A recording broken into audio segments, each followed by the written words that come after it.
জাতীয় জীৱনৰ অস্তিত্বৰ সংকটৰ সময়ত জাতিটোক সন্মুখৰ পৰা নেতৃত্ব দিয়া এক প্ৰতিবাদী সত্তা লাচিত।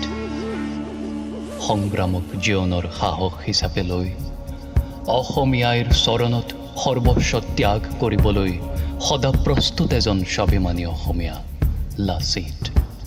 প্ৰাণ যায় এই বচন নাযায়, এই মূল মন্ত্ৰেৰে ব্যক্তিগত স্বাৰ্থক অগ্ৰাধিকাৰ নিদিয়া এক আপোচবিহীন বজ্ৰকণ্ঠ লাচিত। এই লাচিতেই হৈছে আপোনাৰ মোৰ সকলোৰে পৰিচিত অসমীয়াৰ সুসন্তান লুৰিণজ্যোতি গগৈ। বৰ্তমান অসমত চলিছে এখন অঘোষিত প্ৰতিযোগিতা। জাতীয় সত্তাক ভেংচালি কৰি বহুতেই ৰচিছে শাসনৰ বাঘজৰী হাতত লোৱাৰ সপোন।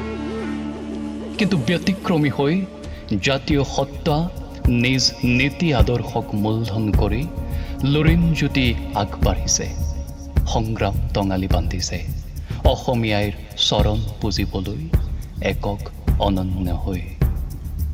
তেওঁতো পাৰিলেহেঁতেন ৰজাঘৰীয়াৰ আশীৰ্বাদত মন্ত্ৰী MLA হোৱাৰ সপোন ৰচিবলৈ। তেওঁতো পাৰিলেহেঁতেন জাতীয় অস্তিত্বৰ সংকটৰ সময়ত নিমাতে থাকি কা ভাল বুলি নিজৰ ভাষ্য সলনি কৰিবলৈ।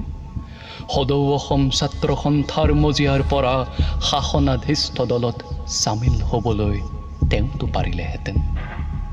কিন্তু তেওঁ হৈছে জাতি ৰক্ষাৰ সংগ্ৰামখনৰ আপোচবিহীন সেনানী। তেওঁ একবিংশ শতিকাৰ লাচিত, উচ্চ শিক্ষিত আদৰ্শৱান জাতীয় কণ্ঠ, তেওঁ লুৰিণজ্যোতি গগৈ।